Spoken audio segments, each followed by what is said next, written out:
I'm Tracie Decker, and you're listening to Deep Thoughts About Stupid Shit, because pop culture is still culture, and shouldn't you know what's in your head? Today, my friend Joanna Church is going to be sharing her deep thoughts about the TV show Veronica Mars with me, Emily, and with you. Let's dive in. Have you ever had something you love dismissed because it's just pop culture? What others might deem stupid shit, you know matters. You know it's worth talking and thinking about. And so do we. So come overthink with us as we delve into our deep thoughts about stupid shit. All right. So we're talking about Veronica Mars today. And I am going to start by saying I've never seen it. The only thing I know about Veronica Mars is that there's a kick-ass female protagonist. That's it. That's all I know. What about you, Em? What do you know or remember about Veronica Mars? So I knew that Veronica Mars was like the first like big Kickstarter success, because it was Kickstarter that got the Veronica Mars movie, I think it was, after the third season, like long after the third season. I got interested in Veronica Mars after The Good Place came out because of Kristen Bell, because she is just a delight. National treasure, Kristen Bell. Yes. So, oh, gosh, I think it was pre-COVID. I think it was like 2018 or 2019. I was like, okay, I'm going to check this out. I watched the first episode and then I was hooked. Now, part of it is I love mysteries. I love kick-ass female protagonists. I love that mix of humor and drama so that's like what we love about Lucifer and Our Flag Means Death, which I just binged yesterday, and Good Omens. So that kind of like, there's a lot of humor. Every episode is very funny, but there's also some serious deep stuff in there. And then I am a romantic sap. And the Bad Boy Redemption arc, which honestly, I watched the first like 2 episodes or so, mentioned to people that I was watching it, and people were like, "Oh, Logan," and I was just like, "The psychopath? What are you talking about?" Like, what? And then a few episodes later, I was like, "Okay, I can kind of see where this is going." And then after that, I was all in, and I watched all the first season.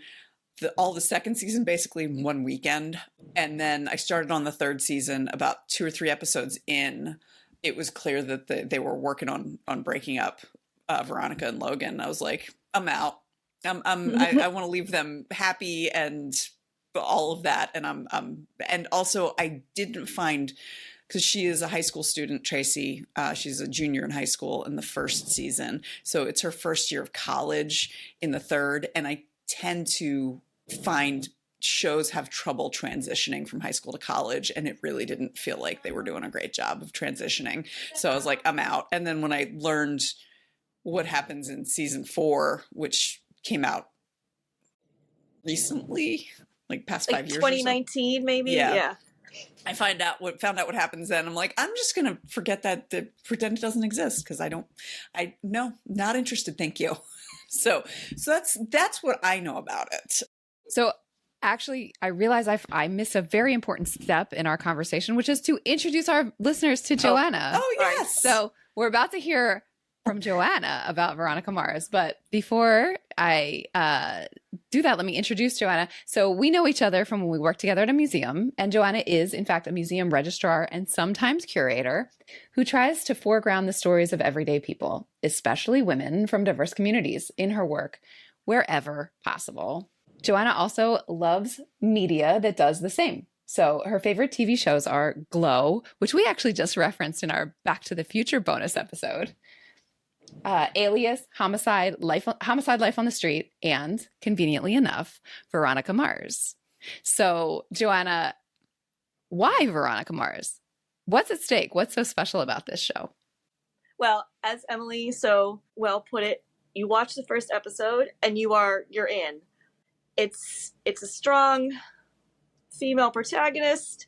It's mysteries. It's a Raymond Chandler shtick. It's the high school stuff. I don't always like Raymond Chandler, hard-boiled mystery, but with a high school girl.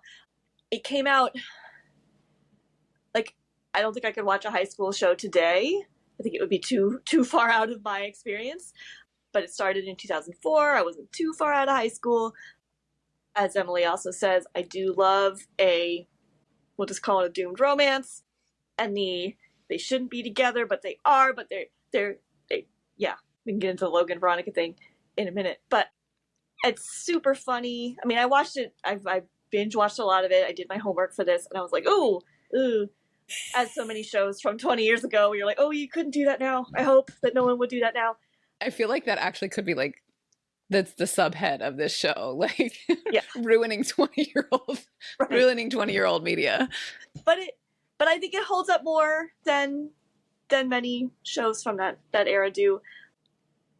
I don't know, it's something about the first episode. If it doesn't get you, my mom was like, I don't know, I tried to watch it and I wasn't into it. This is not the show for you, because the first episode just encapsulates everything. And still, I've seen the first season, I don't know, 10 times now maybe, and every time I watch the first episode I'm like, this is going to be so good. So it holds up. It's good comfort TV, except then I have not watched it in a while, so it's comforting until you're like, oh, wait, I forgot about that. Oh my god. Why did they do that? There's bad stuff happens. Can I swear? Am I allowed to swear? Oh yeah. The name of the show is Deep Thoughts About Stupid Shit. Right. So bad shit happens. At some point you're like, whoa, why'd they kill that? A lot of people die. But it's so good. Did that make any sense? My enthusiasm for the show suddenly ran away with me. Yes, that's what we were looking for. So okay. I tried to show my husband, like I got super into it, and I was just like, you gotta watch the show. And I showed him the first episode. He's like, uh-huh. And I didn't get that I should, because he does not respond to mysteries like I do. I think is part of it. But I was like, keep going. Right. And it wasn't a fit. So yeah, you're right. If the first episode doesn't hook you, then it's not the show for you. And it's something some of the episodes you're like, this makes no sense as like a single episode mystery. But for the most part, it does a good job combining a like season long arc and the mystery of the week. Sometimes you're like, oh, that's right, they forgot that this happened. They better quick bring the rape back, which sounds bad when you put it like that. But some of the single episodes are just so well put together, and they're not over explained. There's one in the second season where Duncan makes his great escape with this is where it gets telenovela, with his dead girlfriend's baby. It's also his baby. It's a coma baby. Yeah. So that's fun. It gets very telenovela in the middle of season 2. Well, all of season 2. But it's not over explained. At the end, the viewer has to be like, oh, I get it. It was a fake breakup at the beginning. There isn't that whole like, well, let me tell you what happened. You have to be paying attention. And I appreciate that. Yeah. All right. Well, catch me and our listeners up. Like, what's the deal? Why is this high school student, like, why is there a lot of death and telenovela for this high school? Like, what's happening? Catch me up. So, I knew you were going to ask me this, and I was like, this will be great. I'll get it all summed up nicely. I will warn you that in college, we used to recap Days of Our Lives for each other, whoever got to watch it during the day, and my recaps took longer than the show itself, but I will try. So Veronica Mars, when the show begins, she's a junior in high school. It's the beginning of junior year. Her best friend the previous year had been murdered. She was raped at a party. Her father was the sheriff, and her father, Keith Mars, who's very important, decided that the culprit was her best friend, Lily Kane's father. Lily's own father killed her. Jake Kane, millionaire, very important in the community. So the town of Neptune, where this all takes place, which is a horrible place, turns against Keith Mars, the sheriff, for ruining the life of amazing Jake Kane. The whole family's a pariah. Her mother can't handle it, takes off. They're now living on the poor side of town. Neptune is very divided. There's like the super rich people and there's the super not rich people. And Veronica had been in with the rich people, dating Lily Kane's brother. I feel like I need a chart. Her life is in tatters, basically. And so she does what she thinks is this amazing full 180 reinvention of herself because she was in the flashbacks, she's kind of a dumb blonde. She's hanging out with her friends.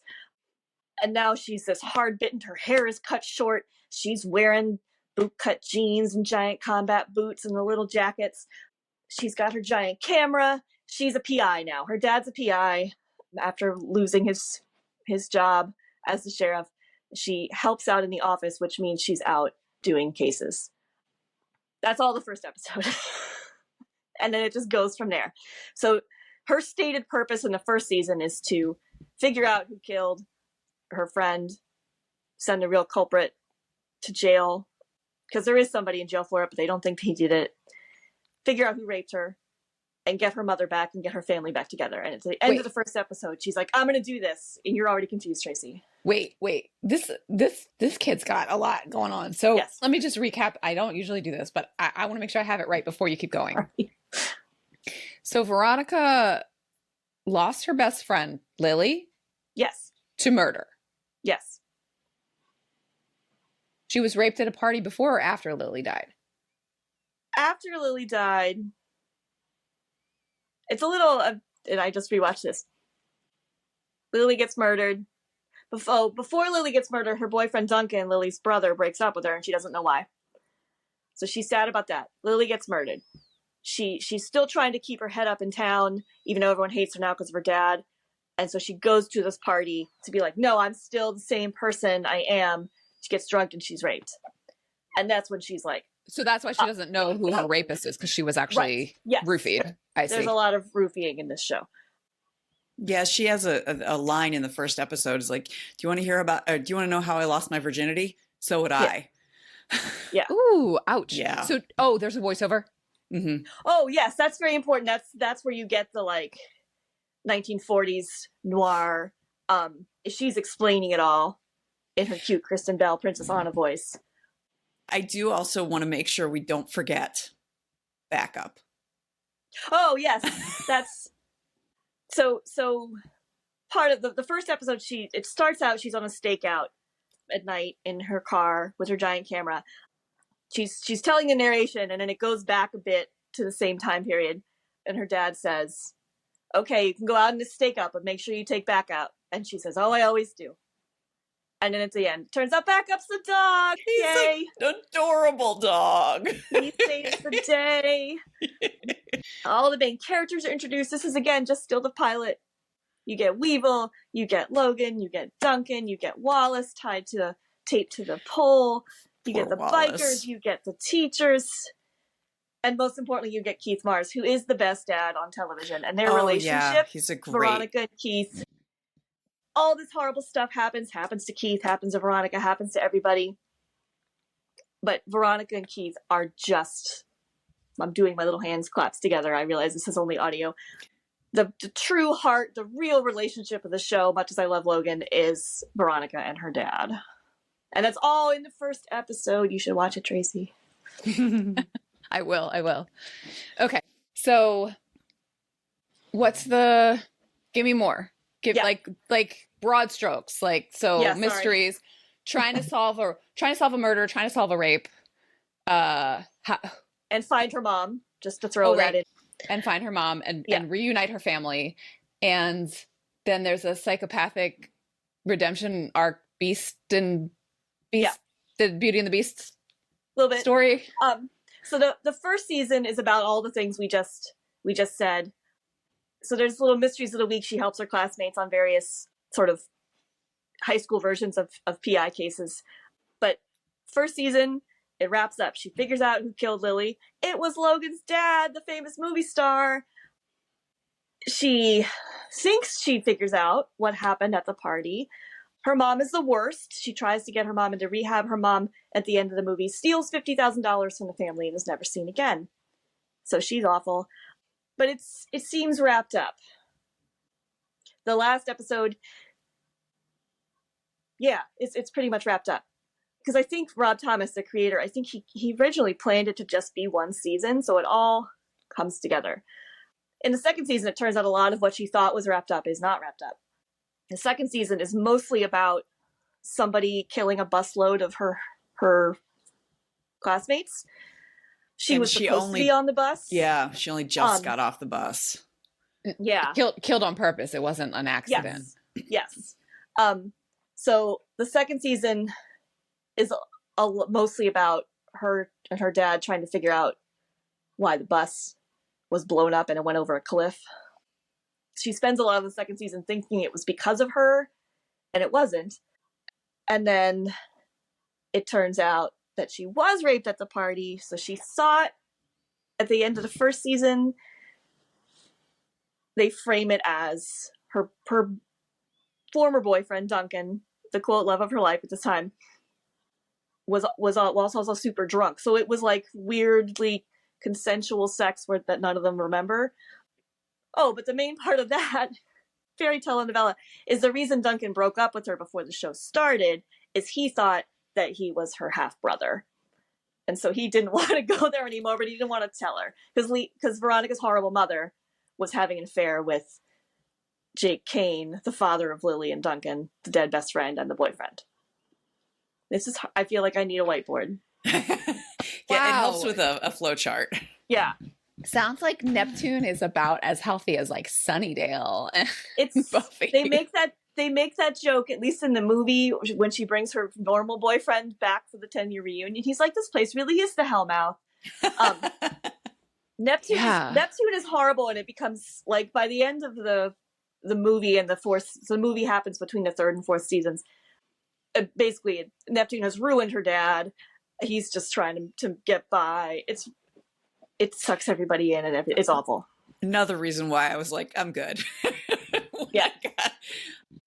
One of the things I remember while I was reading it, because I really like the AV Club, and so I was reading AV Club reviews, and something people really didn't like, and I don't remember the actor's name, but the actor playing Duncan, how like, not wooden, but he seems like very affectless. And the actor was saying that he did that intentionally because this is a kid dealing with PTSD. And so one of the things that I really appreciated about the show was I felt like it did a good job in a lot of ways of showing how people respond to trauma. Yeah, I see that. Because there is so much trauma. And it particularly also Logan's story arc just through the second season, because in the first season, Logan loses his mom. She dies by suicide. Yep. And then by the end of it, it turns out that his dad had been sleeping with a friend of his, best friend's sister. Yeah. Oh, yeah, that's right. Yeah, Lily's his girlfriend. Like, yeah. At the time. Wait, yeah, I had forgotten. Lily was sleeping with her boyfriend's dad? Yeah. Lily is a heck of a character. She's also dead, but she's dead from the beginning. Yeah. Right. Yeah, but she's played by Amanda Seyfried, and she's in, I wouldn't say every episode, but most episodes through flashbacks and things like that. So you do get to know her pretty well. And that's actually one of the clues that Veronica has the day that Lily died. She said to Veronica something along the lines of, I've got a secret. And it's a juicy one. Yeah. And you also find out that, was it Aaron Eccles? Was that the father's name? Yeah. Yeah. That Aaron had like video camera set up without his conquest's consent. Yeah. In the, like. So he was a perv in lots and lots of ways. He was awful. He's awful. He was awful. He like, you find out he like is beating his son. He's really awful to his stepdaughter. But he's played by Harry Hamlin, who comes across, and there's some episodes where they're clearly like, let's get some sympathy for washed up Harry Hamlin. And he sells it really well. And at the second to last episode, I think, Veronica's starting to figure it all the pieces out, and she finds the tapes. Because Lily, before she died, Lily was like, oh, this perv is filming me. I'm going to steal these tapes, and then I'll make some money. Which is why Aaron Eccles follows her and kills her. But she's hidden the tapes. So Veronica finds the tapes. So she and Logan, Aaron Eccles' son, by this point, Veronica and Logan are sort of together. They're watching the tapes, and they're like, oh God, it's a tape of Lily having sex. And there's this great jump scene where you're like, who's she having sex with? And up comes Aaron Eccles' face, and it's just like, ah! Because the basically last two episodes are a horror movie with the, like, she's running for her life, and Aaron Eccles is chasing her. So it starts with this terrifying jump scare. Veronica's running for her life, or Lily is? Veronica. Okay. All right. Sorry, All right. Tracie. No, it's okay. That's how this goes. So, and then it also, didn't Duncan's parents think that Duncan had done it? Yes. So part of the problem is that the reason Keith thinks that Jake Kane, the dad, is guilty is because Jake Kane thinks his son did it, so they cover up for Duncan, who is... I see. So Jake was trying to protect Duncan, Yeah. but Duncan didn't do it. Yeah. Duncan didn't do it. Although they and try to bring that back in the second season too, because another part of the second season is that Aaron Eccles is acquitted. He's found not guilty of doing all this. So that just messes up all the Veronica and Logan's lives at this point once again. Wow. Actually, it might be the third season. I've lost track. No. Okay. No, that's the second season. Yeah. Okay. All right. Cool. So I think I have enough of a sense of the plot. I don't, but I do. I have enough of the sense of the plot for us to let's dig in. Like, what's your analysis here? Like, what are the lessons, good, bad, and ugly, that, little 2004 Joanna was receiving from this show that you loved? So I don't know whether I was getting this the first 7 times or so till I watched it all, but watching it again, that's my homework. But the themes I was getting were reinvention but it's not reinvention. You can't reinvent yourself. You are who you are.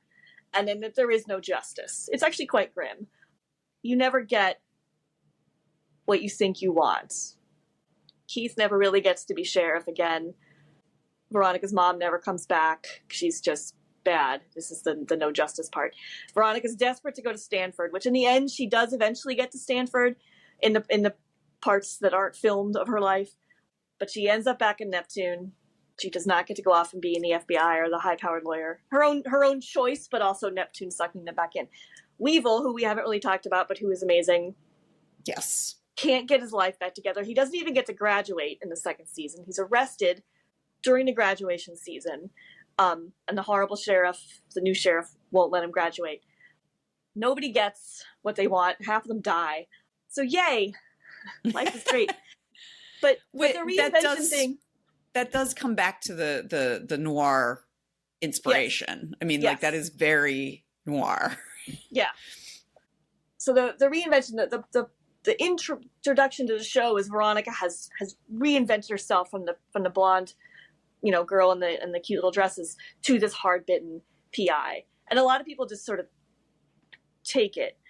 Some people try to call her out on it. But my thinking is it wasn't a reinvention. She was that person all along, because nobody else in this show ever gets to reinvent themselves. In the movie, which is she goes back for her 10-year high school reunion. Weevil, who's this badass biker, he's like, oh, I'm married now. I have a daughter. I haven't been on my bike in 10 years. And by the end of the movie, he's been sucked back into it. He's putting on his helmet and he gets on the bike. And you're like, Weevil, no. You can't reinvent yourself. Logan tries so hard to be the nice guy, and he can't help himself. He has to go beat people up, which is handy for Veronica when she can call on there's a line in one of the second season episodes where he's like, well, she goes to this bar, which she should not go to, and her life is actually quite in danger, and Logan does come in and try to rescue her, which she's very angry about. But before she goes into the bar, she's like, if I need someone punched into the face, I'll whistle. Because that's what Logan is the human muscle version of Back Up the Dog. But he can't. He tries so hard. In the movie, he's joined the Navy and he's wearing his naval lieutenant's outfit. And it's hot. Which is for the fans. But also he's trying hard. But by the fourth season, it doesn't work. So my thinking, I was talking to my sister about this last night, is it's not so much that Veronica has reinvented herself as she keeps framing it. She was that person all along. She is more her dad than her mom. So yes. Which if that's the case, then I mean the showrunners are saying well, that's a damn good thing because mom's awful. Yes. Do you think there's a commentary on sort of fashion, the sort of blonde fashionista, whatever consumerism? Is there a feminist or misogynist critique with the mom, and that's not who she really was? Or am I Like, No, I haven't seen it, so I think it's more taken for granted than that. I mean, I think that might have been different. As I was watching it again this last time, I was like, how different would this be if it had been created by a woman? I mean, there certainly were women on the writers' team, and at some point, I think the third season, which gets awkward because the third season has some terrible sexual politics. I did not rewatch the third season this time for a reason. And not just because Logan and Veronica keep getting together and breaking up again, which is depressing. I think it's kind of like fashion isn't even a thing. There's no, I mean, to the extent that that's the signifier in high school. Wanda is, a goth kid, Max the nerdy girl, but it's just sort of taken for granted. It's more about, with the mom, it's more about she's an alcoholic, so, but I think she's a horrible person anyway. There's also, I feel like they give very complex readings of like between Veronica and Lily, because both of them could be like, oh, just dizzy blonde, because they're both very, very pretty, blonde, popular, all of those things. And Veronica is underneath this hard-bitten PI. Like, that's who she is. Mm-hmm. And Lily is not someone I would like, the way that she conducts herself, but she is very savvy and very smart. And what she did was she underestimated just how violent Aaron Eccles could be. Right. Which is the kind of thing that would make sense for a 16-year-old girl to do. Whereas if she had survived and she had been a 36-year-old playing Aaron Eccles like that, I think she would have survived and thrived and been done wonderful things. But she likes sex and she likes knowing things. And, these are all things that I don't personally prize in myself or necessarily in people close to me. But I don't feel like the show makes it seem like she's a bad person for that. Right. It's she's just a role model in a way. Yes. Yeah. Yes. That's who she is. She makes no apologies for it. And she is happy to be that person. Mm-hmm. And I really appreciated that. And there's an understanding of why she and Veronica are friends. Like they kind of make sense together. Like the hard-bitten PI and the femme fatale, basically. Mm-hmm. Yeah. No, I like that there's no apologies for Lily. She knows who she is. Of anybody on the show, she and Keith probably know best who they are. And unfortunately, in Lily's case, she does underestimate Aaron Eccles, and that's it for that. In terms of reinventing yourself, like the other thing that I find interesting thinking about that is because Logan is trying to reinvent himself, but who he is at heart is a big softie. Right. Yeah.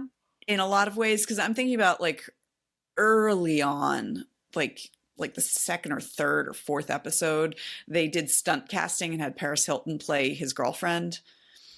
It's the second episode. I was like, all right, Paris Hilton. Yeah. And the way that they show him interacting with her, because I didn't really notice it the first time through, but watching it the second time, I was like, oh, he's someone who really likes to dote on his girlfriends. Yes. Like, that's who he is. And in terms of the, like, if I need someone punched in the face, I'll whistle. He is Mr. Protective. Like, that's his other thing. Right. That's like his MO. Yeah. And it comes out as rage. Yeah. And that's actually why he seemed like a psychopath in the first episode. He takes a crowbar to her car, to Veronica's car. And I was just like, this is going to be the love interest? Absolutely fucking not. But that was protective too, because it was because of Duncan, if I remember correctly. It's been a while. I think so. And then Weevil comes and rescues her. Veronica does require a lot of rescuing physically because she's very she's small. Kristen Bell. Yeah. Yeah. Who can fit in your pocket. Yes. Logan. Well, so the Logan thing's interesting. I was watching it the show as it happened. And it was the television without pity days where each week you'd watch the show and then you would desperately wait for the amazing recap on television without pity. Mm-hmm. But it wasn't this era. I mean, like the fourth season, I did get spoiled. I knew that, Tracie, no spoilers for you, but yeah, Logan dies at the end of the fourth season. By the time it gets to my favorite episode is the Christmas episode from the first season, where Logan and Veronica have a lot of cute, snippy banter, and I was like, oh, okay. And then a couple episodes later, he comes charging to her rescue, and then they make out on the deck of the it's so hot. hotel. And I was like, it is so I hot. did not know I needed this, and it is amazing. I actually, watching that episode, just the point where he she is in trouble and like they're on the phone. Yeah. It like he calls, they're having a normal conversation, and then all of a sudden she's in trouble. Yeah. And so he knows that something's happening. And so he comes and basically like knocks out the guy who appears to be kidnapping her. And like just the fact that he showed up to knock her out, like I rewound and watched that several times. And then like 10 minutes later they're kissing. I'm like, man, I should have saved my rewind. Yeah. Because it is hot. But him hitting the guy is like hot as hell. I know. And I don't want to be that person, but I'm like, this is where, like, and the one where she goes in the second season where she goes to the bar and he comes in and then she's like, well, you could have been killed. Why did you do that? I'm like, but he had to. Although at the same time, I also loved the moment like when he realizes his mom really is dead, and because they had some belief that maybe she faked it, and he like collapses in her arms sobbing, because he's underneath, he's got this soft underbelly. But my view of Logan started to change in the episode. There's an episode where it starts off with him hiring homeless men to fight. Oh, the bum fights. Other. Oh, yes. Yeah, that's a good episode where then the sorry, you tell it. Yeah, so you start with that, and I'm like, this guy is irredeemable. Like, this is horrifying, because he is a child of extraordinary privilege.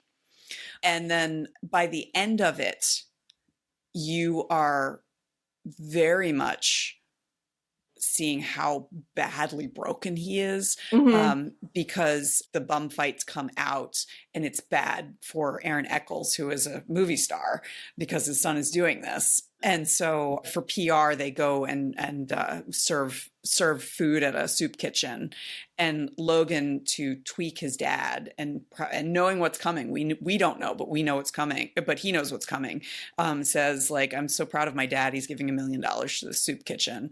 And so the end of the show is Logan picking a belt from his father's closet while his mother just sits and drinks and listens to the sound of the belt hitting his back. So no, it's something. I mean, like if he's not an actor, I'd be like, oh, so attractive, so handsome, but he sells it. I was reading some trivia on IMDb this week, and there's something early on where Logan wasn't supposed to do much in the episode, and Rob Thomas was like, give that boy something else to do, and they give him a big dramatic scene. I don't remember which scene it is, but it just works. I think that's why Mom was like, there was no, I watched the episode, I didn't really get it, they're just teenagers, and there was no really good love interest. I'm like, you have to keep going, but she wasn't here for it. I want to go back to something that Joanna said while you were talking about it, because I think hidden in what you said is kind of why we do this show. You said, I don't want to be that person. But I was like, oh, about Logan rescuing her repeatedly. And like how that pulls on your heartstrings, or whatever the right metaphor is for that, like that satisfaction from that. And you were just talking and you were like, I don't want to be that person. Can we dig into that a little bit about like what this show is like activating, that your intellect is like, I shouldn't like that. But your heart is like, damn. I mean, is it just because I read too many romance novels and read them too young? That part of me's like, but what I like about it is, in this particular instance, is yes, he comes to rescue her, but Veronica does an awful lot of rescuing too, of everybody. At the end of the first season, her dad literally runs through fire to rescue his daughter. But Veronica rescues Keith at various points, as much as, I mean, they make a big thing. I mean, at one point in the third season, she breaks into someone's house through the dog door. And of course, it's Keith who's investigating, and the guy's like, nobody could have gotten into that door. It would have been a tiny burglar. And Keith's like, okay, well, I know who did that. So they do like to make a point about how she's this extremely small, blonde hard-bitten private detective. But she does her fair share of rescuing. She's smart about it. And they do, I mean, it bothers me sometimes. There's episodes where she gets real shrill and weepy. And I'm like, come on, be the continual badass. But she's 16 and she thinks her dad died. So I have to give her some slack. And this is off your point, Tracie, but I like, yes, part of the viscerally, I'm like, yay, he's coming to her rescue. But I also really love that it goes the other way. Veronica's rescuing people. Sometimes physically, she has a taser and she will use it repeatedly. But yeah, I'm not sure what it says about me that I still watch the show. I'm a middle-aged lady and I'm like, yay, he bursts in and he punches out the narc, yay. There's something about how as a culture we're primed to like the bad boy, love a redemption arc, love the rescue, but also like what's different from this media to media that might have come out in like the 60s maybe even is that Veronica is competent and is capable, and there are times when she gets in over her head and needs help, rather than it being like, oh, what shall I do the entire time. Yeah, but there is still, like, I would watch the hell out of a show where a woman is able to get herself out of it. So I mentioned this in a previous episode, the movie Atomic Blonde. I don't know if you've seen it. I have seen that. So that one, what I really liked about that is it's Charlize Theron, and it has her doing stuff, and she's like spy, has her doing stuff like taking on like 3 6'4", 250-pound men at once. And Charlize Theron is not as short as Kristen Bell, but if you fold her, you could also fit her in your pocket. Yeah.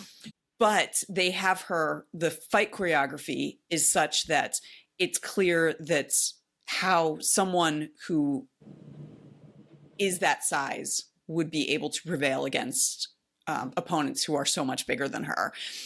And so like there is something very, very viscerally satisfying about that, because I still come back to those fight scenes in my head over and over and over again. But I rewatched Veronica and Logan many times. So there's something that just sings about that sense of, and like some of it's the mutual need for each other. I mean, the fact that she is able to see his soft underbelly and like takes care of him when he is like completely lost.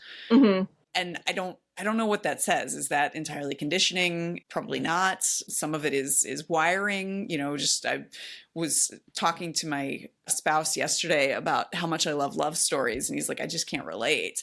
And I'm like, I don't get that. Like, I just don't get not being interested in that. And, you know, I don't think that that's a male-female thing. I really do think that's a brain chemistry thing. Right. It's very, the emotional connection, like in the movie and in the 4th season and every season, they know each other. And that's part of the reinvention thing, is who you can know.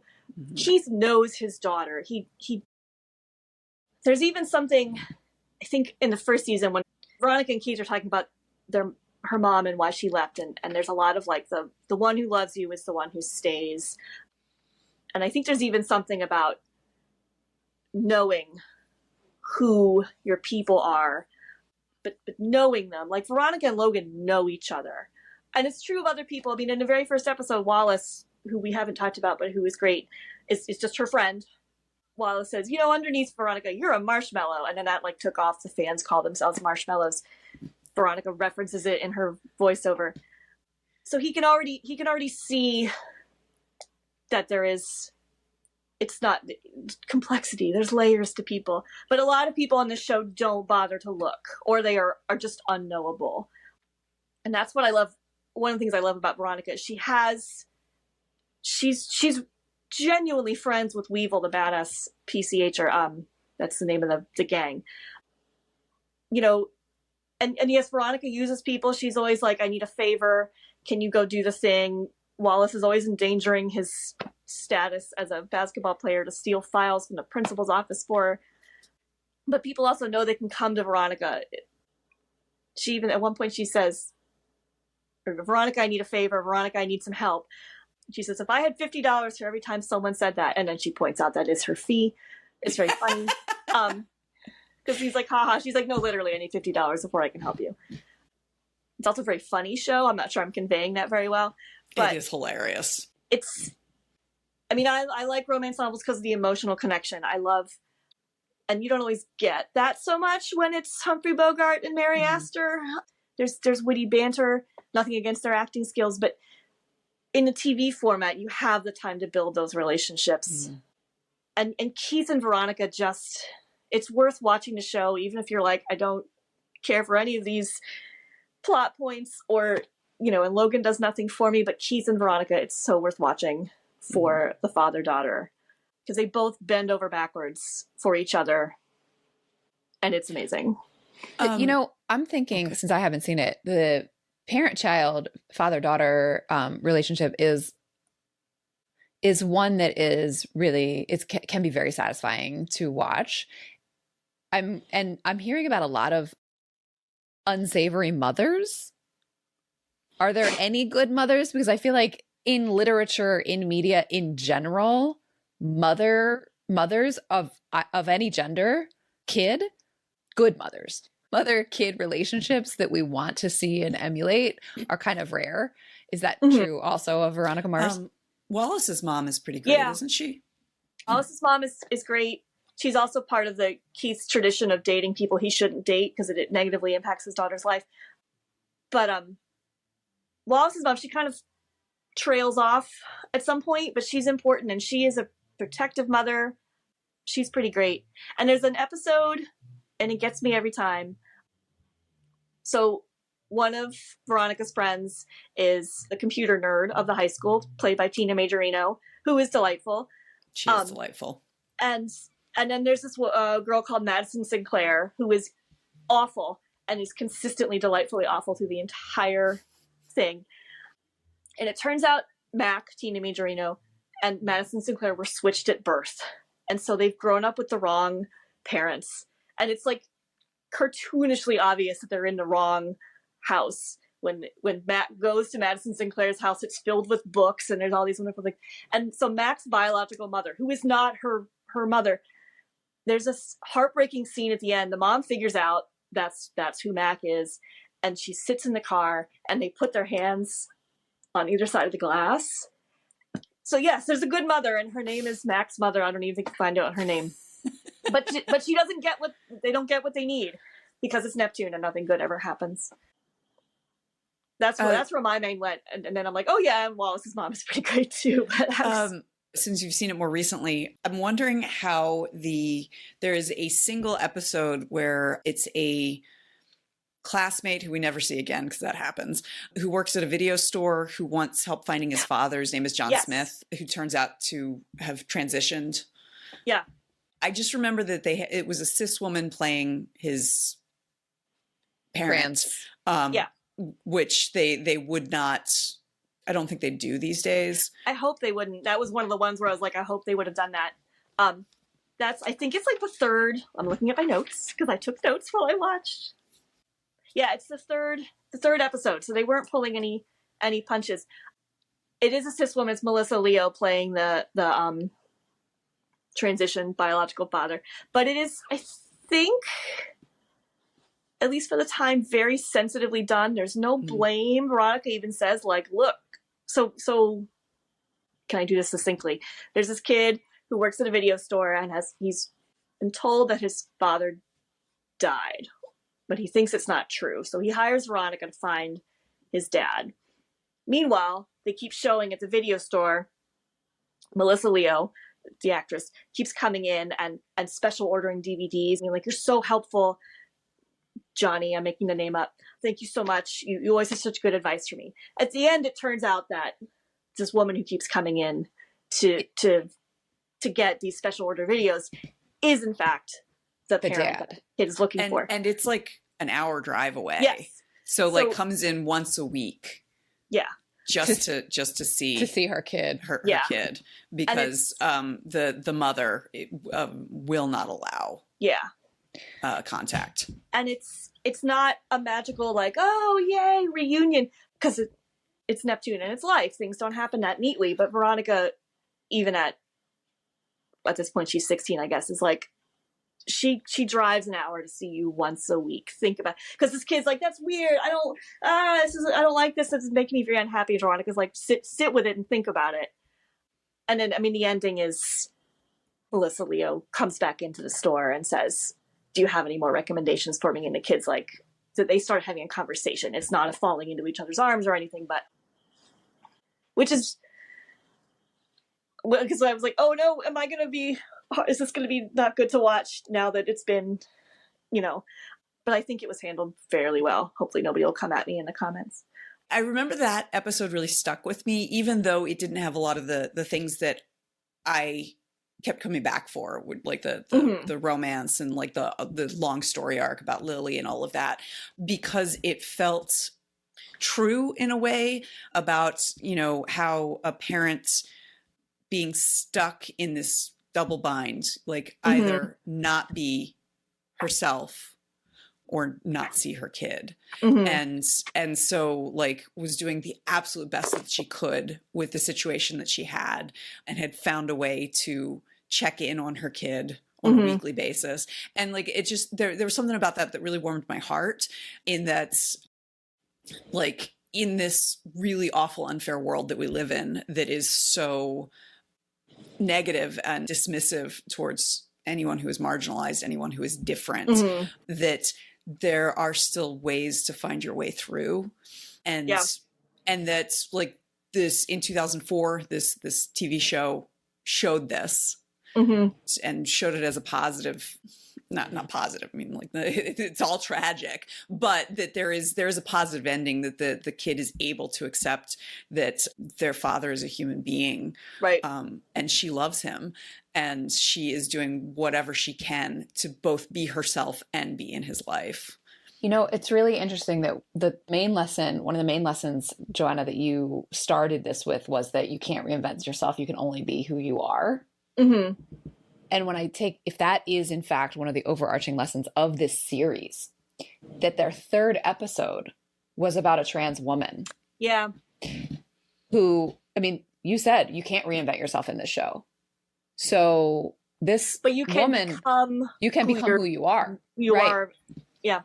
So ultimately, in my mind, that is an embracing and endorsement of the humanity and the sort of truth with a capital T of this trans identity in the writing. I think the casting of a cis woman to play that part is a different conversation, but in the writing, to be in this universe where you can't reinvent yourself, you can only become who you are. To sort of say, like, this is who she is, and she's working to continue to be your parent, and be who she is. That actually feels really good to me, just as an outsider listening to you two describing this episode, especially that it's episode 3. Yeah, it's right out of the gate. Yeah. So, I mean, the casting, I hope we would do better today, and cast a trans woman to play a trans woman, but the writing sounds really trans accepting and even embracing and celebrating. Yeah. Within the world of the noir, right, where there is no justice. Which is part of what's so jarring about the third season, because suddenly that sort of sensitivity and thoughtful, like there's a couple episodes about the closeted gay students on campus, and part of me's like, oh, you couldn't even write this episode now because things have changed so much, but it also could have been a much more tragic episode if you write it now. But then you get to the third season, which is problematic because it's at college, so you're not in your same safe Neptune High. As Emily said, shows often have trouble transitioning. You lose some of the main characters, or it's like really unrealistic because they all went to school together. Like, yeah, it's not quite Mr. Feeney suddenly also being your college professor, right, English teacher. And then they switched from having, and it was a deliberate choice, but it just didn't work. They switched from having one overarching big plot to having 3 overarching. Like we wrapped up one. But then it also gets real squirrely and anti-feminist, and just, I mean, there's some problems throughout I mean, the whole season, the whole plot of this show starts because Veronica was drugged at a party and raped. And then there's a couple times, there's once in the first season, once in the second, and then there's the whole third season, where she sees a friend of hers in a vulnerable state at a party and she leaves them there. And that really bothers me. And it's not because she's like feeling unsafe herself and protecting herself? It's not. There's, in the first season, Meg's not drugged, but she's unhappy at a party or drinking. I don't know, something I wrote, why did you leave her there? And Duncan's like, she'll be fine, and like walks Veronica away. And she's like, oh, well, I'll go deal with something else. And then in the second season, Jackie is super drunk at a party wandering around. And yes, she's mad at Jackie. But those two things really bother me. And then you get to the third season and you're like, what is happening? That was another aspect of why I abandoned the third season, was because it was clear that I thought it was going to be overarching for the entire season. But there's like a serial rapist on campus who cuts off the hair of the women he rapes. Yeah. And so like, not only are these women going through this trauma, but they are visually, like, you can clock them like, oh, well, that must have happened to her too, because she's got no hair. Yeah. But and that's played a little, even like that starts in the second season, and that's an episode that's hard to watch because Veronica has an issue. She gets better at it where she jumps to conclusions too soon, and often that's like part of the plot of the mystery of the week, where like she's totally wrong, and it comes back to bite her, but also often comes back and ruins the life of somebody else. So she does that in the second episode where she's visiting the college she ends up at, and there's she learns about this serial rapist. But, and this is why I don't watch the third season again, one of the little plots in the third season is the feminist sorority. They fake a rape to like call attention to something. And so Veronica has to be like, you all are liars. And I'm like, why am I watching this? What happened to my show? I had a visceral reaction just now. Yes. It's bad. And that was because I had forgotten that. I was like, I know there's a reason I don't. This whole the weird thing and it's sexual politics, and that Logan and Veronica keep breaking up, and they do the Stanford experiment. And as my sister said, why would Hearst College is a messed up place? And then I was reading, I'm like, oh, that's why I don't watch this, because there's a Hark a Vagrant comment with the straw feminists that are like, and it's pretty much. You'll have to go look at it. Sorry. Wait, I don't know what that means. What does Harka Vagra mean? She's a cartoonist from like maybe 10 years ago, and she's very funny, and I'll send it to you, but she has a very funny comment about the straw feminists that just walk around and like hissing at you. Oh, got it. Okay. We'll include that in the show notes. Yeah. Yes. So I did watch the last episode because it did not get renewed after the third season, and then later they had the amazing Kickstarter, which I was a part of, and had the movie, and then 5 years after that they had the fourth and final season. I thought the ending of the third season was good and was appropriate. I mean, I did kickstart the movie, but I was okay where it ended, but a lot of people really wanted more. But that's the only one I'll watch the last episode. Wow. So, well, and what's frustrating to me to learn, like, because I quit season 3 before we got to the straw feminists, was I felt like the show did a relatively good job talking about sexual assault. In particular, I think it was season 1, it might have been season 2, there's the young teacher who she loves, who someone accuses of. Oh, Adam Scott. Played by Adam Scott. And so because Veronica really likes him, he's a great teacher, she refuses to believe that it's true, and then learns that she's wrong. And like, I really appreciated that episode because it made it clear how abusers use other people to give themselves cover, and I thought that it was really, really well done. And then like, Adam Scott is so good at playing like genuine and charming, and also like real creepy. Yeah. No, that's a good episode. And yes, and that's another one where she's making the assumptions, and she is called out on it in a big way, and it has a big impact. And she's also, I mean, like, I felt like it was appropriate because she's at the time 16, 17, like Yeah, of course that's how she would Right. respond. Like, she Right. doesn't have the life experience to understand what's happening. And like, in her life experience, people who treat her well are good people. Mm-hmm. And people who don't are the bad people. And so clearly he can't be a bad person. Right. It felt like it was very well done and a really good, because even as I was watching it, I was just like, I was watching it as an adult, but I was like, I wonder what's going on. Like, I had a moment of like, I don't want to believe it of him either. Right. In part because he's Adam Scott and he's adorable and charming but at the same time, like, walks like a duck, talks like a duck. Mm-hmm. Yeah. And it turns out, yeah, if someone's accusing him, there's a good reason for it, because, you know, like, why would you do that? Like, a Right. 16-year-old girl is not going to do that for no reason. Well, it gets complicated by the fact that it's actually the accuser is not actually the one he assaulted. She's doing it for her friend. Yes.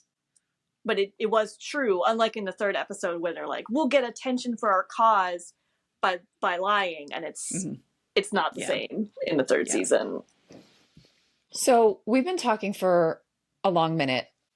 Joanna, you came to tell us a number of things. Did we get through the things that you wanted to make sure that you shared about your analysis of Veronica Mars? We did. I mean, we didn't get to talk about how amazing Ken Marino is. We didn't Oh, talk I about, love him. I know, he's the best. And then like Dick Casablancas, who is just this wild character, and Oh he my just goodness. my favorite part, and then I'm sorry, Tracy, but I'm tangenting. My favorite part is that in like the fourth episode or something, Ryan Hansen, who plays Dick Casablancas, who's very important later, but he's in the background of the bros doing something on the bleachers, and he's credited as Dick Casablancas. Like, he doesn't even have any lines, and they knew who this kid was, who this character was, and he's delightful. I mean, he's sort of awful, but he's delightful. He's another one where like everyone's more complex than you think they are. Yeah. Because he is just a bro, but he's not. There's Yeah. more to him than that. There's more to him than just the bro-y, and like, and that I find really fascinating.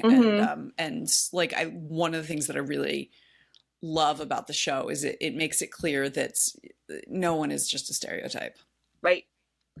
But yes, so we covered much as I would love to talk about. And I mean, Tessa Thompson's in the second season, and she's Oh my awful. goodness, she's and then amazing. you love her, and then she never Yes. comes back, and then she's Valkyrie in the Thor movies, and it's fun. But and there's just hilarious guest stars.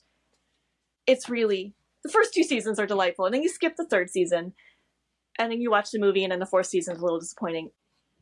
But yes, thank you for letting me vent my reinvention, because Tessa Thompson's character plays into that too. I was thinking about that when you were talking about the reinvention. I was just like, oh yeah, that's Tessa Thompson is another version of that. Because you're in high school. I mean, my youngest sibling did this and then later really did it.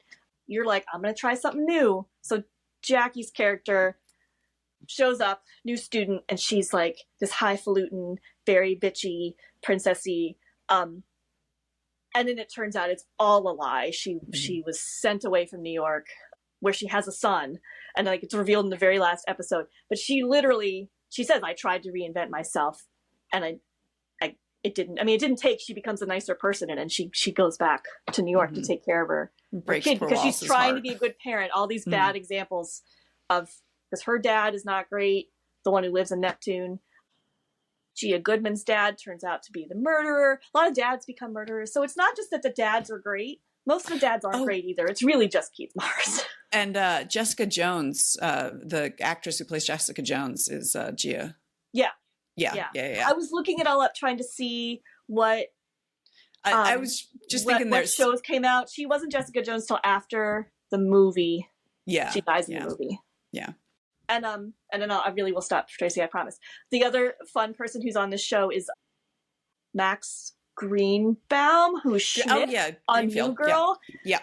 But on this show, in the first few seasons, he's not Schmidt, like, at all. And then in the movie, he's been Schmidt, and he can't get back to Deputy Leo. He's too Schmidt in the movie. It's kind of funny. Because Deputy Leo's like, Veronica, what's going on?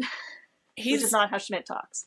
Not very bright and very, very handsome. And, well, I mean, that actor is just amazingly handsome, but he's very like a slow deputy.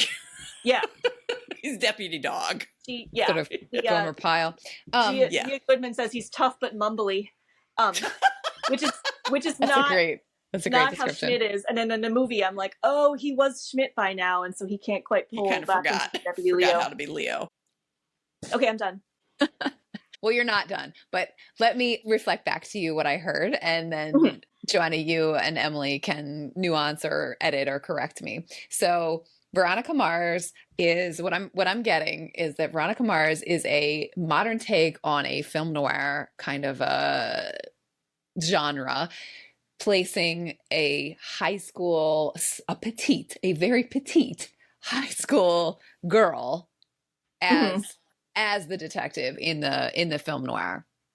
So the overarching themes, the overarching lessons that are true with a capital T in the universe of Veronica Mars are that you cannot reinvent yourself. You can only become who you are. You can only be who you are or become who you are. Life is tragic. Terrible things happen and continue to happen, and there will be no justice. Yep. And there can be real and genuine relationships amidst that tragedy where you show up for one another as much as you are able. Those are the fundamental kind of lessons that I heard you describing. So some of the other kind of sub pieces that I heard was that no one is a stereotype. Like, we all have nuance and layers. And some of the good things about the show are that it allows us to kind of indulge our romanticism of rescuing without needing to self-insert as a helpless damsel in distress. Mm-hmm. I also heard about sort of not judging, for instance, the Lily character, who is maybe not someone that, like I heard from Emily, and I think a little bit from you, Joanna, that Lily's not someone that one necessarily the average viewer kind of would aspire to be.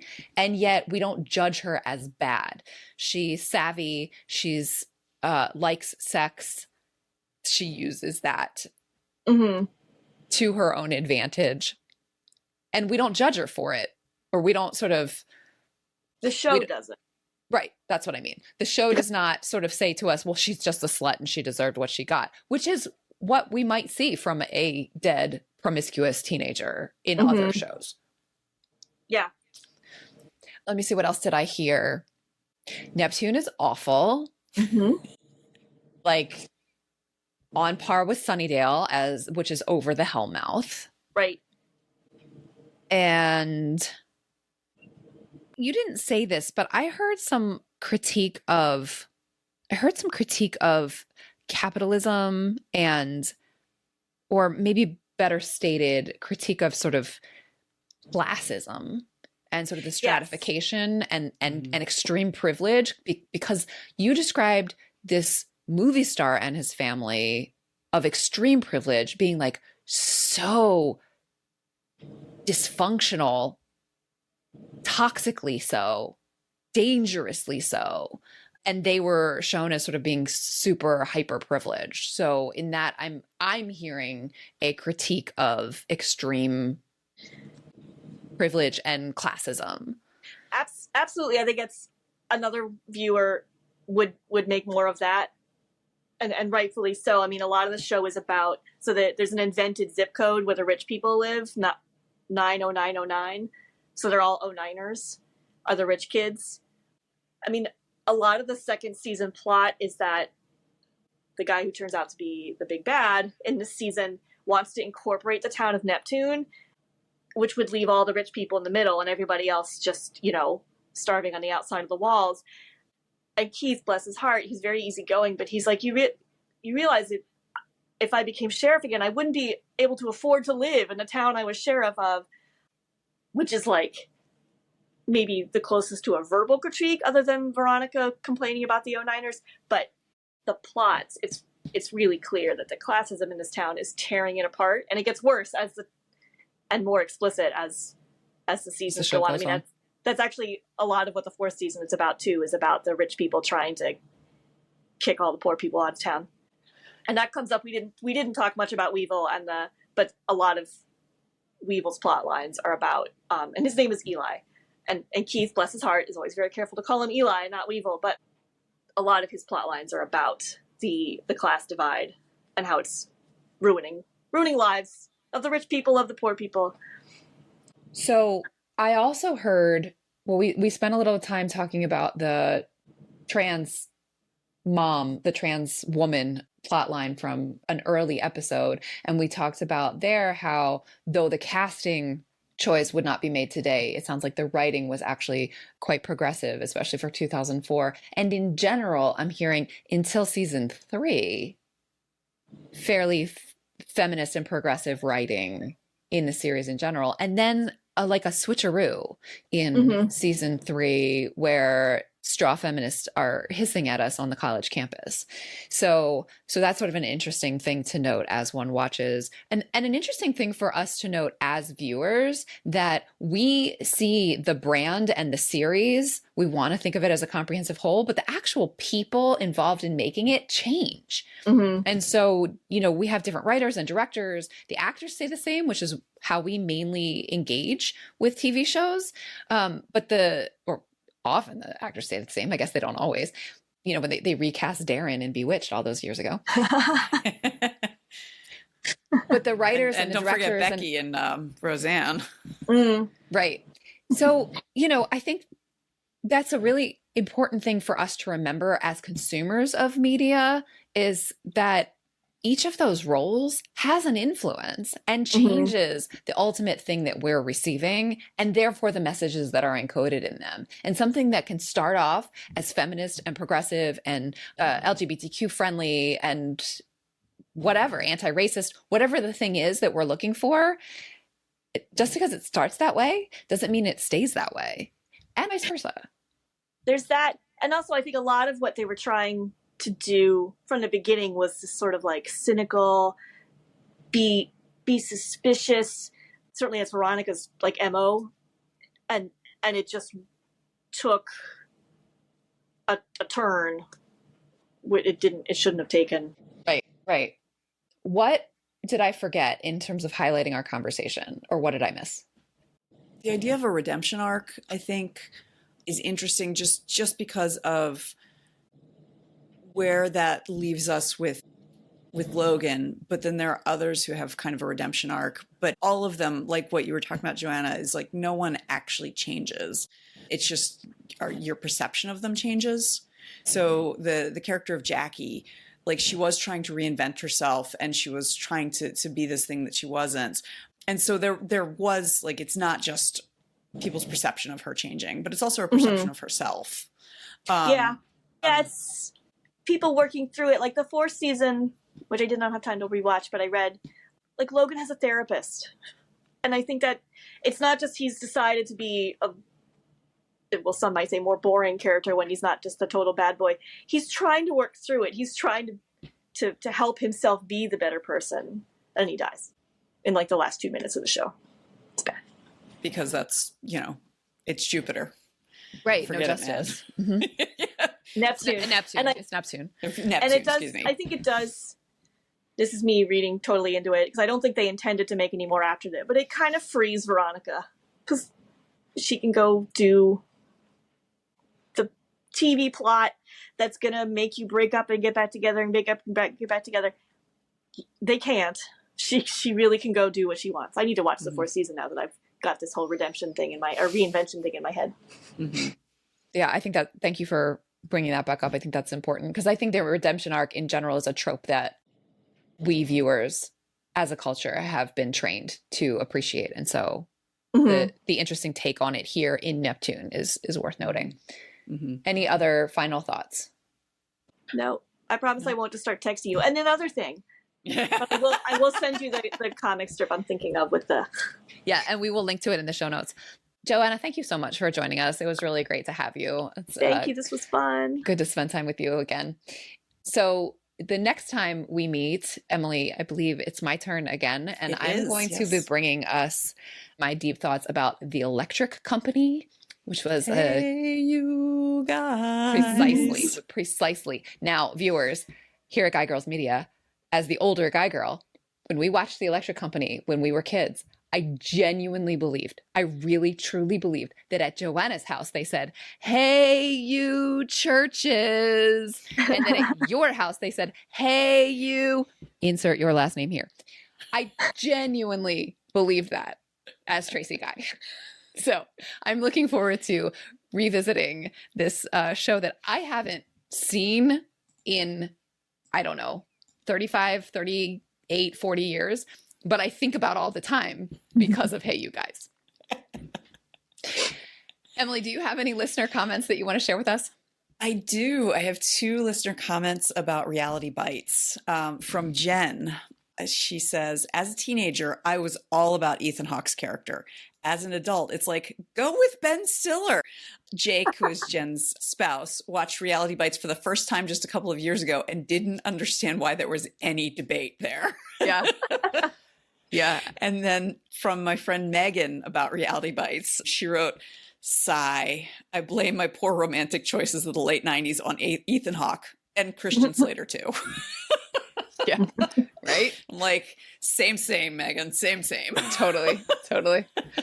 Well, listener, if you have deep thoughts about our deep thoughts, we would like to hear them for real. So you can email us at guygirlsmedia@gmail.com.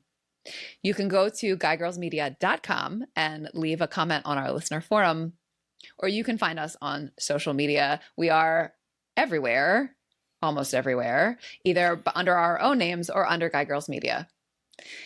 So until next time. Thank you. Do you like stickers? Sure, we all do. If you head over to guygirlsmedia.com/sign up and share your address with us, we'll send you a sticker. It really is that easy. But don't wait, there's a limited quantity. Thanks for listening.